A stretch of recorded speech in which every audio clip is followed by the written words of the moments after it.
crowd excited to see their Jaguars as both teams emerge from their tunnels a moment ago. We are just about ready for football as the Jags get set to match up with the Atlanta Falcons. This is taken at the 3. And a nice return sets him up pretty good here at the 30-yard line.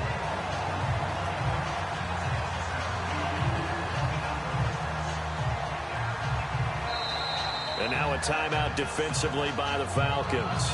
They'll have 2 remaining as we step aside here in this first quarter. Before the offense changes hands here, let's look back at the Super Bowl February 5th. What a game. I know you were there calling it offensively, though. Impressive on both sides. It certainly was, and let's face it, if you're in Minnesota, it's cold outside, but you talk about the offenses, they heated up in a big way. And how about Nick Foles? The backup quarterback turned MVP, 373 yards, 3 touchdowns, and, of course, the big one receiving on the Philly special. Quite a story. As you and I were talking about off air, it was just a fluid game, not a lot of penalties, just really clean play. Exactly the type of game the NFL needed for the audiences at home watching the game and, of course, people in attendance. A really well-played game.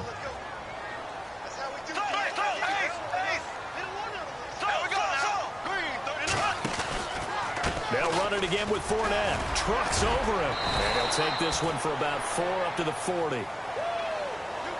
Pretty good job defensively. Thought he was going to get it, but they knew where that marker was, and they stopped him just short of it. What it does is emphasize that strategic football and situational football is not just played on the offensive side, is it? Defense understanding, as you noted, where the first down marker was and making sure they didn't get there. They'll try and run for it with Fournette. And he's got the first down as he's up to the 45-yard line. They get 6 on the pickup there as the drive will continue. Faced with their first third down conversion opportunity and able to punch it through and pick it up on the ground. And to me, doing it on the ground sends a different type of a message than throwing the football. And, you know, let's face it, we've done a lot of games together. How often have we seen third down turn into an automatic passing down no matter what the yardage? Yeah, and last thing you want, that opening drive to go 3 and out. You got everything scripted, lined up. Let's get some points on the board, and they're able to avoid that 3 and out. I'm ready now for 2nd and 9.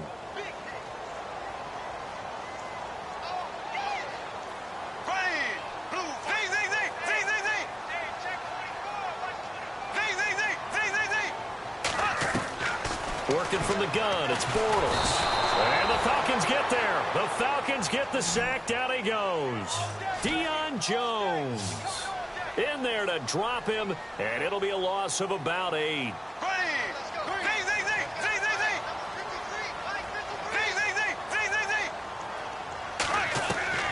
On 3rd and long, it's Bortles.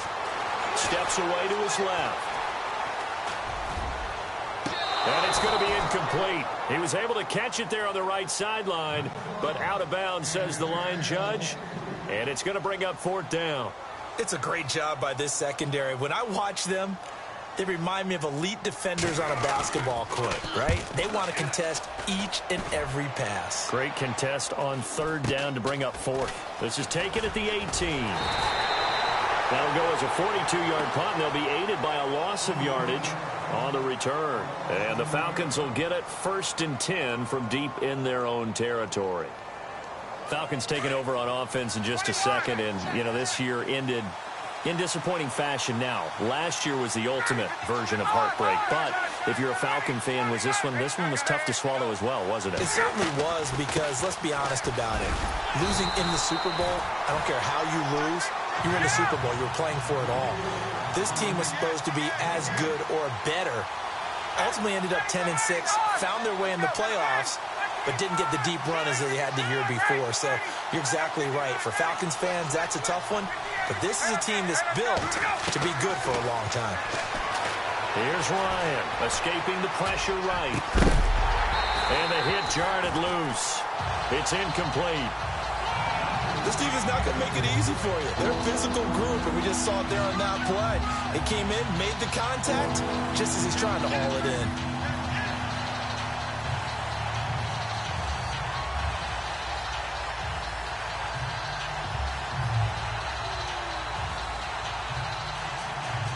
So incomplete on second down. Now they'll look to convert here on third.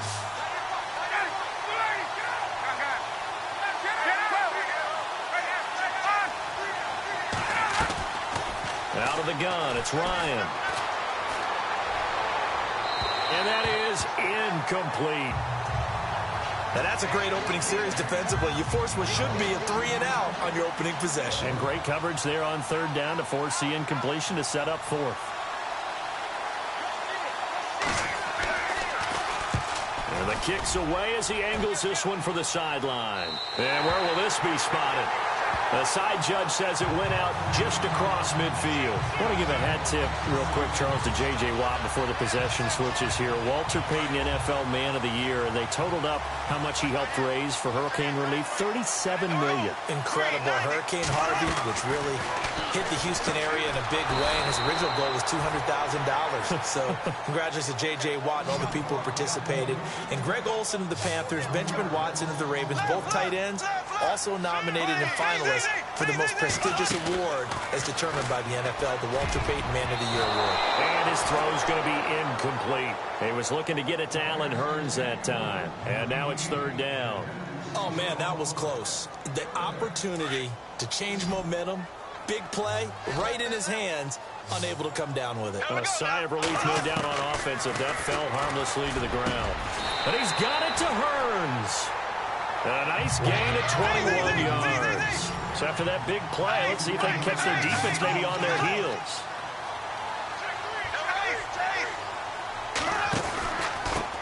Here's Chris Ivory with his first carry. And he's going to get this one down to the 30. Give him a couple on the carry there, 2nd and 8. Well, he was looking for some running room, and there wasn't a whole lot of it there on that play. I think he was lucky to get a couple yards out of it, because those defenders, they were rallying to the football pretty quickly.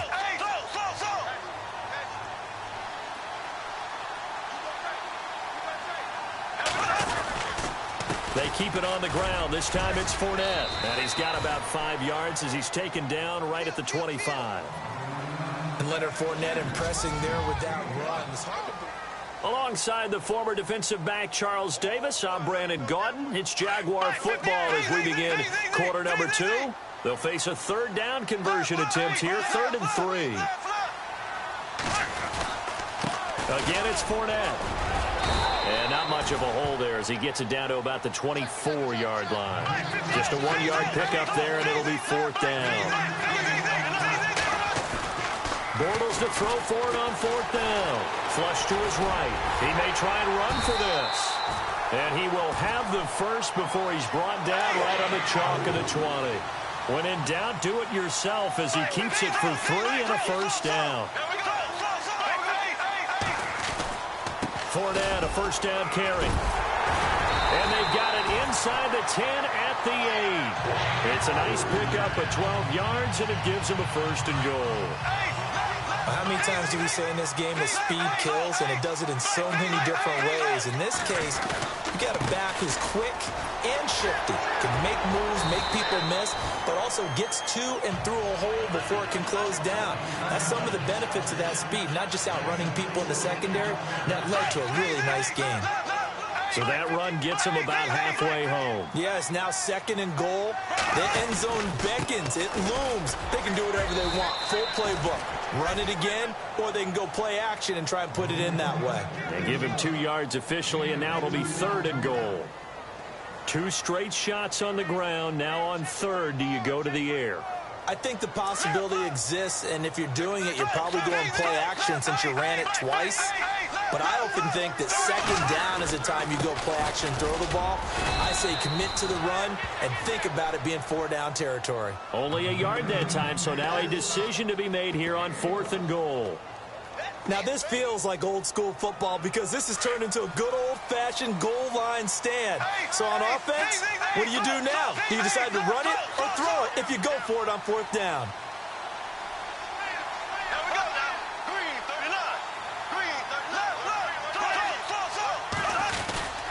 They'll run for it. Ivory. And he didn't get there. Knocked backwards to the 2-yard line. Ivory unable to bulldoze his way in. And the Falcons able to muster together a goal line stand. CD, I want to get your thoughts on some potential free agents this offseason before we change the possession here. Now, caution, many of these guys could be resigned, I know, but who are some of them? Kirk Cousins is one. Yeah, we're talking about difference makers. Kirk Cousins at the quarterback position. He's going to be coveted around the league by quarterback-needy teams. Case Keenum had a big year. Could he move? But how about running backs? Le'Veon Bell, Dion Lewis, some pass catchers, Jimmy Graham, Jarvis Landry, Sammy Watkins. And about the guy who goes and gets quarterbacks, DeMarcus Lawrence had a monster year for Dallas last season. Yeah, a lot of big names that could be out there as free agents. On second down, Freeman. And some room to roam now. And they'll get him down up past the 15, just shy of the 20.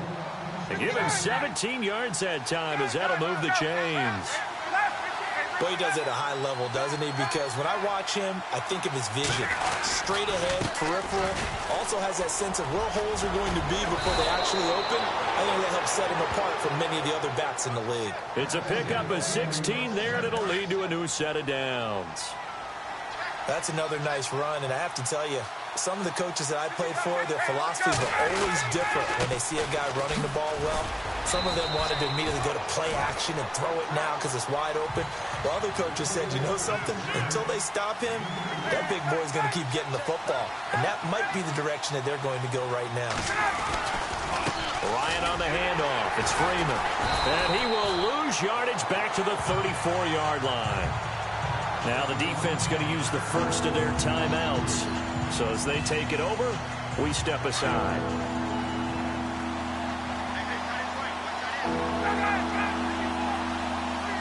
And he motions the wide receiver. The former Indiana Hoosier here, Tevin Coleman. A gain of 13 and also a first down. That's quite a spot there for his first carry of the game, but obviously they had plenty of faith in him, didn't they? No question about it. And here, why not go with the fresh legs? Able to push forward, pick up that first. Now Ryan on first down. Flushed out right. And he was hit as he threw it there, and it forces it incomplete. I'll tell you, Brandon, this defense is playing with some confidence. Haven't allowed a point yet. Flying to the football. I'm telling you, it's almost 11 to the ball on every snap. Another nice job there to force an incompletion.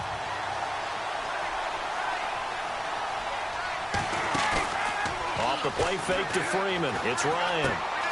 Connects with Sanu right side. And he'll be brought down just shy of midfield at the 49-yard line. That throw good for only a couple. It brings up third down. When you see zone defense and you know you've got a drag route on as your primary call, you've got to be really careful as a passer about how far you let your guy go because he might wander into some tough coverage.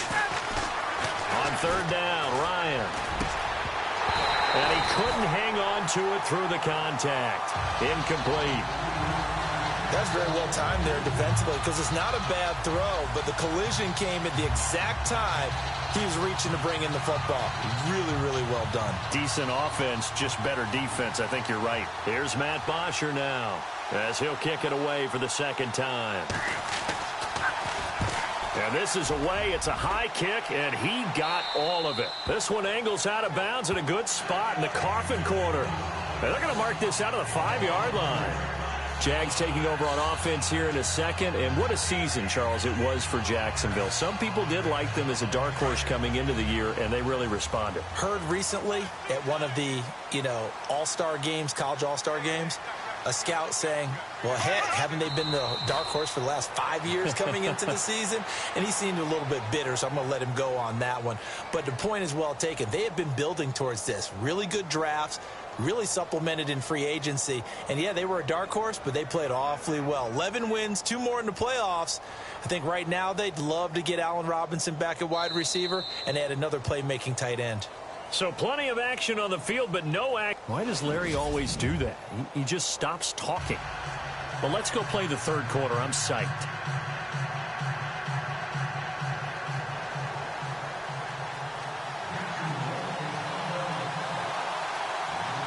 So both teams have their marching orders, and we'll get going again here in quarter number 3. And this will be a touchback as that sails over the end line.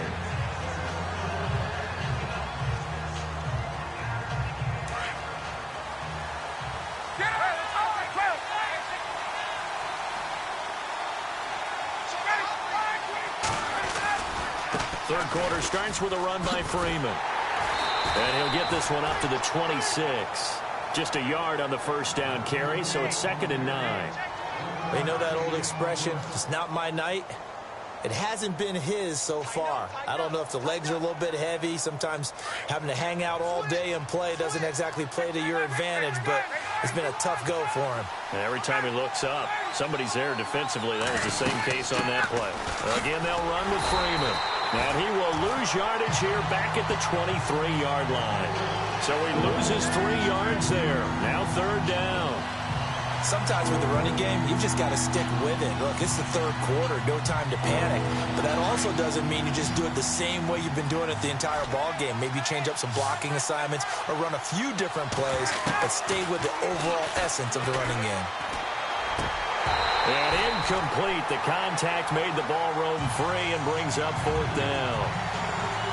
Another drive comes and goes. Still nothing on the scoreboard. Yeah, and when the second half comes, you know, it's real easy to get discouraged and wonder if you're ever going to get things started. You just got to fight through it. Got to keep pounding away. 46 on his first kick. This one in that neighborhood as well. And taken right on the 30. It's a 45-yard punt, 6 yards on the return. And the Jaguars go on offense, 1st down and 10. Here comes the Jags offense now. Time for their first possession of half number 2. There are 0 points on the scoreboard for either side. It'll be interesting to see what adjustments were made. The defenses have obviously been great. So if you like defense, this is a classic game. This is what you're looking for. But now you're trying to figure out how to gain any type of an advantage on offense. Is it through a big chunk play that they haven't seen before? Or is it just running your regular offense and running it better, trying to create an opportunity? We'll see which avenue they choose to go down. On 2nd down, here's Fournette. And he is knocked down from the side. Right there at the 43. And they'll lose a yard that time, and that's going to lead to a 3rd down. And that's another stop for the defense, something we've seen all game long. They have been on fire today. No matter what's called by the offense, they've had an answer for it. That is not going to be any help as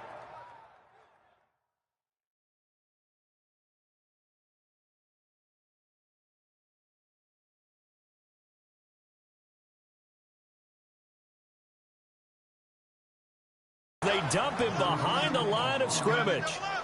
Here's Brad Nortman now as he'll punt it away for the 2nd time.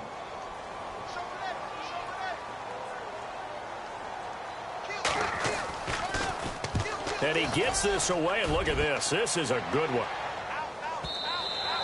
And this is going to carry well into the end zone for a touchback. So out come the Falcons now. These guys had to punt last time. It has not been a very fruitful game offensively thus far.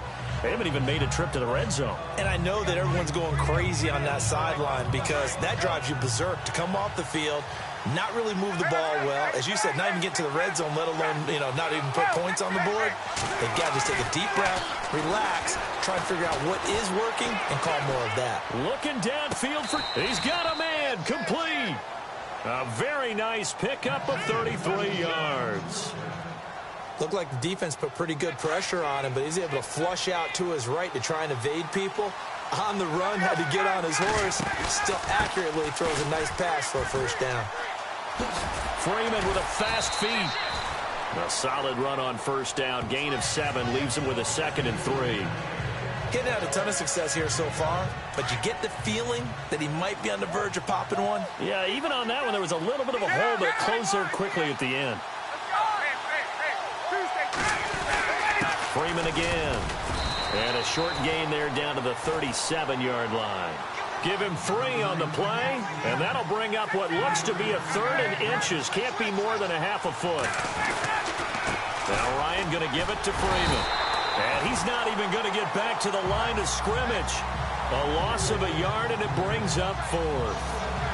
Brandon, that play typifies what we've seen from the offense all day long. They've had no success getting things going. I think for the offensive coordinator, he's got to go to that side of the play sheet that says, try something different. Try some specials, something they haven't seen all day to try and get this offense kick-started.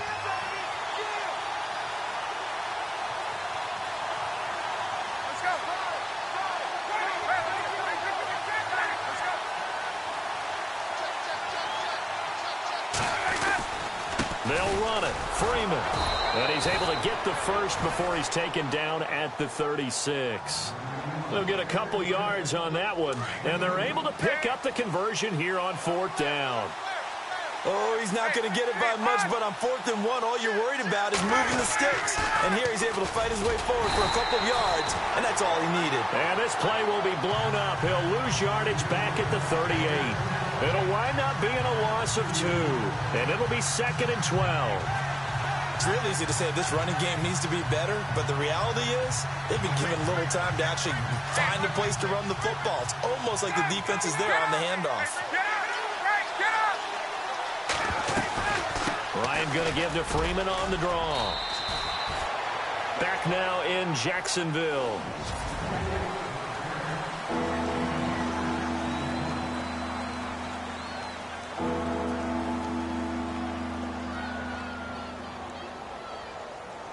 One of the bigger plays in the game thus far, and the crowd getting into it as we come up on a big 3rd down. Let's go. Get up. There you go. Let's go. Gabriel, the man in motion. On 3rd down. That's Coleman. Taking it right down Broadway. Touchdown, Falcons. Tevin Coleman, 32 yards. And the Falcons are in for 6.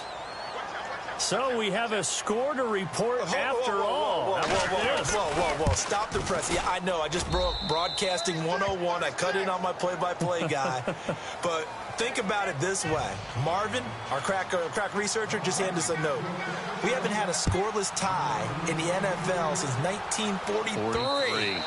43. And we will not have history here in this one, partner. Our first points of the game come in the 4th quarter. I don't think that either one of us saw this game unfolding this way when it all began. No, absolutely not. But, hey, now it's still just a one-score game, so don't go anywhere. A lot more to play for.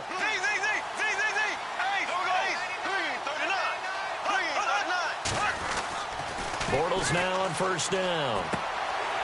And he's got his man out of the backfield. That's complete. And he'll get it up near the 35, right at the 34 here. It's a 9-yard pickup on the play, and it'll be 2nd and about a yard to go for the 1st. Now Bortles. And he's just going to get rid of this thing. To no one here. He throws it away, and now it's 3rd. A pretty good coverage there, and both of these defenses, they've had good coverage throughout this one. No doubt about it, and in today's NFL, where we're used to a bit more scoring, this feels almost like a well-pitched game in baseball on both sides, where the tension continues to build. Who's going to make the big play? It'll go as a gain of 6 that time, and it moves the chains as well. I know the game's changed. A lot of people would say it's evolved. Look, I'm a little bit Neanderthal, okay? I love this. No exotic formations, no misdirection. Just line up and run the darn ball, pick up the 1st down. I love it. Yeah, 3rd and short, that's what you're supposed to do. Like you said, old school, smash mouth football.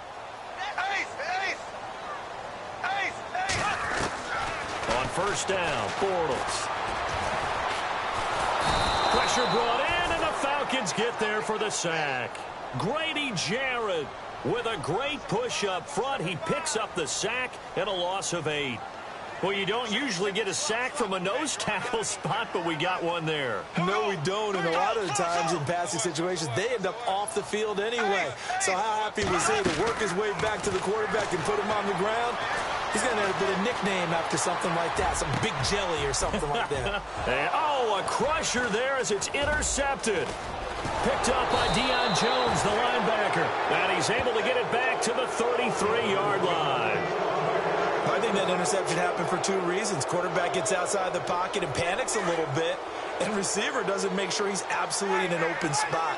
So there's a guy lurking, took the ball from him. Yeah, so don't wave your arms, right, as a receiver if you're not wide open. Got to know that you're open. Otherwise, just don't do it. And he's going to fight his way forward here for a modest gain. It's a pickup of 4, and it'll bring up second down. Got to figure now, after getting that turnover, they're just going to be happy to keep the ball on the ground, right? This is where covering the football, taking care of the ball, all the ball security terms that have ever been used, they come into play for the guys on offense right now. Just take care of it, and they've got a good chance of ending up winning this game. Give him 4 yards on the play, and that will lead us into the 2-minute warning.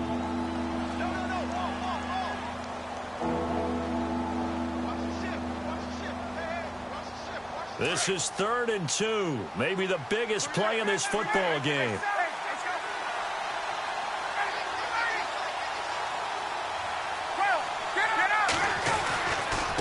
Another carry for the workhorse tonight, Freeman.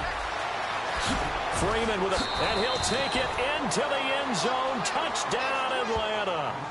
Devontae Freeman, 26 yards. And the Falcons turn that interception into a touchdown. And it's good to make it 14-0. Here's Bosher to kick it away.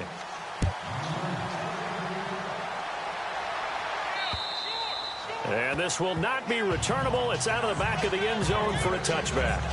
The Jags offense now gets set and heads back onto the field. And following the interception, just any interception, are you a little bit more cautious when you start that next drive, or no, you just throw that out the window? I think you are. I don't think that there's any way you can run back out there and go, totally didn't affect me. Let's just go ahead and be loose with the football again. You're going to take care of it, but you have to be careful about being too cautious because now you can't run any offense at all. Still want to attack. We'll see how they attack him here. Now Bortles. And this is caught. Mercedes Lewis with a grab. And he's brought down. First down, Jacksonville. The passing game looking sharp on this drive for the Jags. Bortles now on first down. And no escaping this time as he'll go down. They got him for a sack. Brooks Reed in there to take him down, and the clock will roll. Here we go now. Now Bortles throwing on second down. He's going to let it fly. And both guys were there, but it falls incomplete.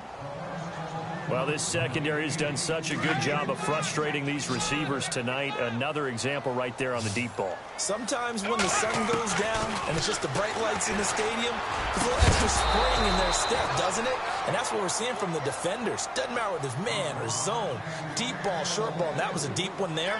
They're making plays on the football, contesting everything. And they're indeed going to go for it here on 4th down. So trailing here in the last quarter. Let's see how this plays out. Bortles now to throw. Now he's flushed out left. That's caught inside the 20. And he just falls short down at the 1-yard line. And now before this first down play, we're going to get a timeout here, as the clock's going to stop with 47 seconds to go in the 4th.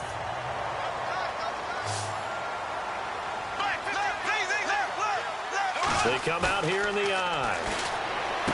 Now a play fake here on first down. And this will be caught. Touchdown. So in the final minute here, now a 2-point conversion will tie the game. Okay, game on. Don't go anywhere yet. You got a 1-score game now. Probably going to rely on the onside kick coming up. Yeah, they have to. It's not a high percentage play, but it's better than not having a chance at all. And that's when you put your leapers and your flyers on one side, get that high hop, and hope that one of the guys can come up with it. And on the other side, get that hands team ready. No doubt about it. Now the Jags will use the second of their timeouts, as they'll stop it with just over 40 seconds to go in the game. So still a little over 40 seconds to go. Time enough to put a drive together if they can get this onside kick. And this is going to be recovered by the hands team. And that should just about put a capper on this one. Atlanta now coming out on the field. Well, 4th quarter, they felt like they needed the football back. Unfortunately, they couldn't get it. And I know we brought analytics into the game, and someone has said here that the data says that when a team's expecting an onside kick, 80% of the time, the team expecting it, they do actually recover the ball, which is what we saw here. I just wonder if that number is much more of an anecdotal type of a number. Kind of like when the coaches tell us, well, when you score on special teams, 93% of the time you win the game. I'm still waiting to see that number is empirical. And now we're going to get a timeout here called by the defense. It'll be their third and final timeout, so as they talk things over, we'll step aside. Sanu, the man in motion left. Freeman again, a first down carry. And able to break one tackle, but then quickly brought down. But a nice little gain. A nice run there, 9 yards, and it'll be second down. Charles, why didn't they just take the knee there? You're asking the question that I'm asking as well, because we've seen a lot of football where coaches decide maybe they get a little greedy. I don't know if they're doing it for stats or for what reason. We've seen it happen in college, and it happened in the NFL. The miracle of the Meadowlands. All they had to do was take a knee, and the game was over. The Giants ran it one more time. Ball popped free. Philadelphia picks it up and wins the game. What year was that? 1978, I think.